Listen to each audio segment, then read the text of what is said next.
Hey everyone, Tim here.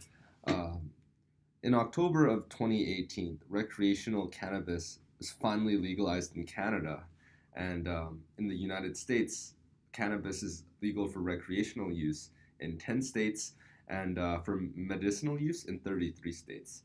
But why did it take so long for this legalization process to occur? And also, why did public and government opinion shift so drastically? For that, we got to look to the 20th century, to the creation of synthetic drugs. Now, synthetic drugs were revolutionary at the time because they could treat many conditions previously thought to be fatal. In the past, if you had like a certain infection or something, you were dead, right? But with synthetic drugs, it gave you an opportunity, it gave you life. Now, why pharmaceutical companies loved synthetic drugs so much is the fact that they could be patented, right? Now, the thing with cannabis, although it's been used for so long and it has so many awesome therapeutic healing properties, it can be patented, right? And obviously, in the name of profits, the pharmaceutical companies became the first kind of adversaries, if you will, of cannabis.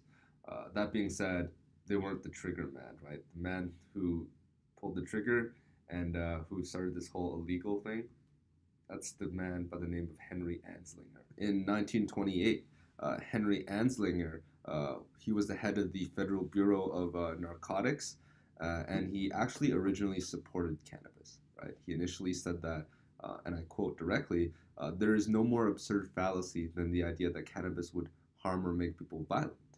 But once alcohol prohibition was repealed, you see, now Anslinger, he needed a new scapegoat, right? He needed a scapegoat for the agenda of both the Bureau of Narcotics and his own personal power. So as a result, he had a complete 180 on his stance and now began demonizing marijuana in the 1936 propaganda movie called Reefer Madness.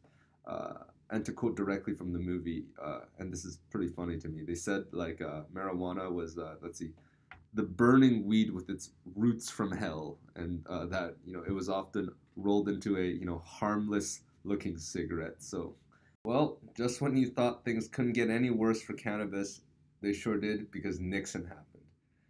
As we all know, during Nixon's rise to power, and also his maintaining of power, one of his biggest enemies, so to speak, was the counterculture movement.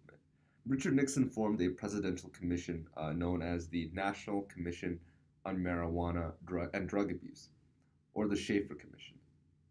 Now, to no one's surprise, Nixon stacked the Shafer Commission with handpicked far-right conservatives, like super anti-drug, probably some of the most anti-drug people in the country.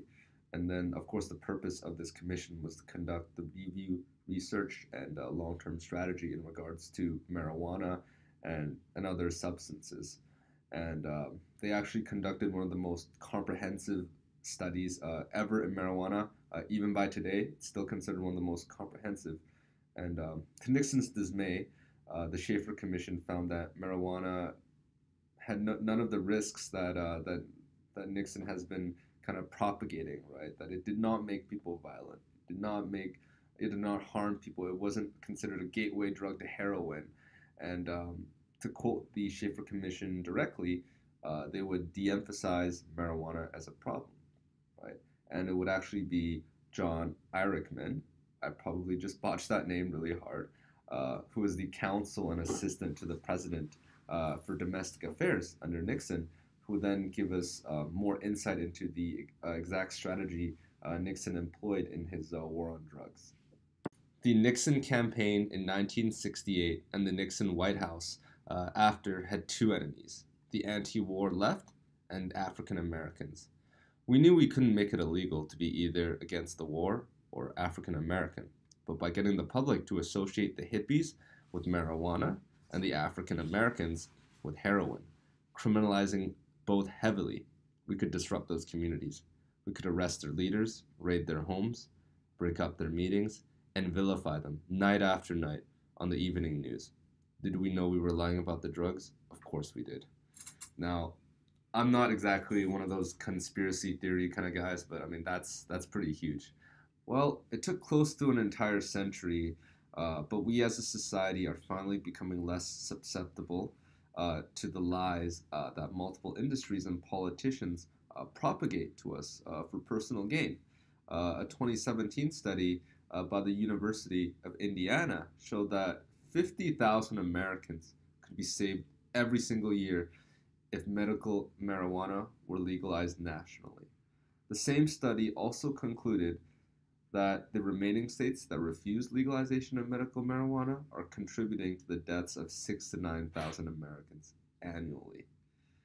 We were denied an easily available, cheap, natural remedy due to bigotry, lies, agenda, and greed.